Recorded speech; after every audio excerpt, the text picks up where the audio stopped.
Guys, ito pala yung yung dahon ng parila. Tapos itong bunga niya, ginagawang oil to. Magiging oil, pero ngayon pa lang naamoy ko na ang bango-bango. Napakabango niya. Ito siya, ganito. Tapos tatanggalin ko. Ito na siya.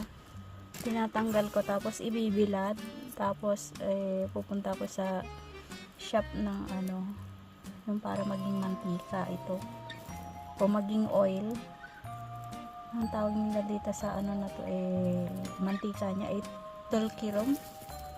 Kung hindi ako nagkakamali. Pero ito talaga yung niya. Yung dahon, may dahon pa siya. Ganyan siya. Diba? Parang oregano. Pero masarap to kasi inuulam din to sa karne